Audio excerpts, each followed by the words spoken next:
Welcome back guys. I hope you all are doing well. आज हम जिस case के बारे में जानने वाले हैं वो ब्लैक मैजिक से जुड़ा है, जो कि अप्रैल 2023 यानी कि इसी साल घटी है।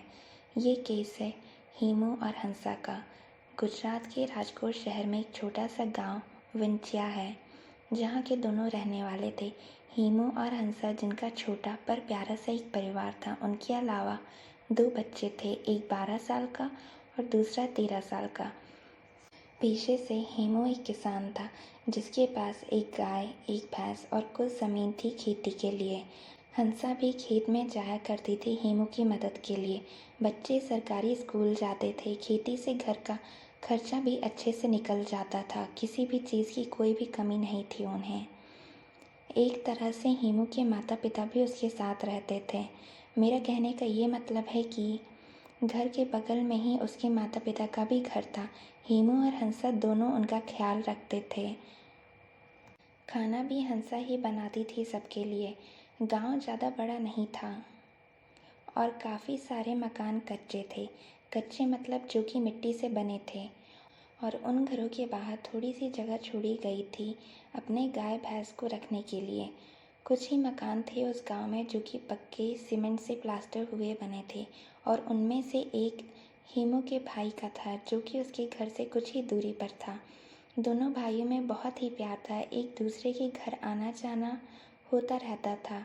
हेमू के बच्चों को भी अपने चाचा बहुत ही अच्छे लगते थे, और वो उनके यहाँ आए दिन जाते रहते थे खेलने के लिए। उन्हीं में से एक दिन था 16 अप्रैल, जब हेमू अपने बच्चों से कहता है कि आज वो अपने चाचा के यहाँ मिलने जा रहे हैं। साथ ही आज रात दोनों वहाँ रुकेंगे भी। ये जानकर बच्चे बहुत ही खुश हो जाते हैं। आप तो जानते ही हैं कि बच्चे कहीं भी जाने के बाद से कितने जल्दी खुश हो जाते हैं। खुशी से दोनों बच्चों के चेहरे खिल उठते हैं। शाम होती है, हेमू बच्चों को लेकर अपने भाई के यहाँ जाता है। वहाँ पहुँचते ही दोनों बच्चे घर के अंदर भाग जाते हैं बिना कुछ सुने, और बाहर खड़ा हेमू अपने भाई से बात करता है और कहता है कि आज रात बच्चे उसी के यहाँ रुकेंगे, जिस पर भाई मान जाता है। हेमू का भाई उसे अपने घर के अंदर बुलाता है, जिस पर हेमू कुछ काम का बहाना देकर मना कर देता है, और फिर बाहर ही खड़े होकर दोनों में कुछ देर तक बातें होती हैं इधर उधर की, और फिर हेमू अपने घर की ओर निकल जाता है। अगले दिन दोपहर का समय था। दोनों बच्चे अपने घर की ओर निकलते हैं। माँ, माँ पुकारते दोनों घर के अंदर घुसते हैं, पर वहाँ पर हंसा नहीं थी, जो कि इस समय तक घर पर ही होती है खाना पकाने के लिए। ये देखकर दोनों सोचते हैं हो सकता है वो दादा दादी के यहाँ गई हो खाना देने के लिए। वहाँ पहुंचकर पता चलता है कि हंसा वहाँ पर भी नहीं है।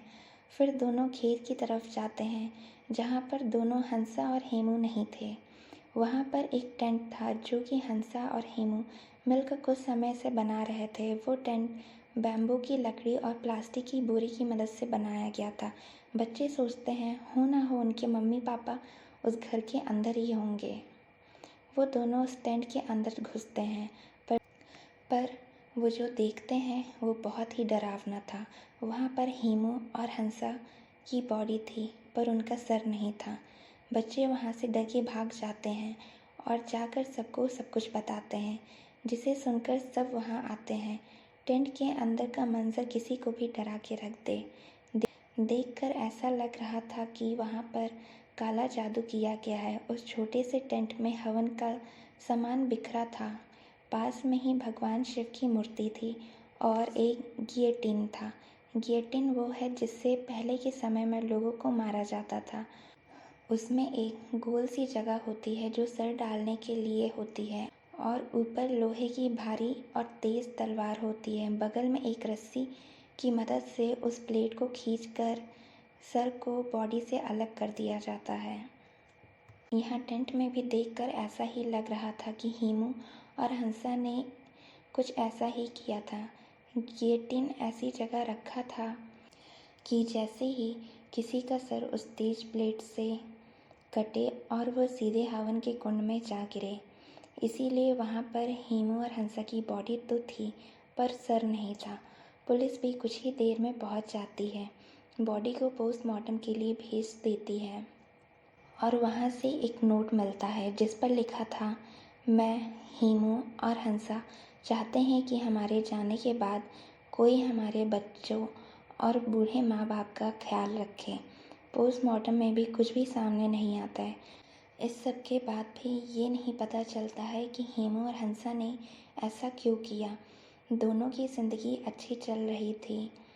हेमू के भाई और हंसा की बहन को पुलिस बुलाती है पूछताछ के लिए, जहाँ पर दोनों यही कहते हैं कि दोनों की ज़िंदगी तो अच्छी चल रही थी, पता नहीं दोनों ने ऐसा कदम क्यों उठाया।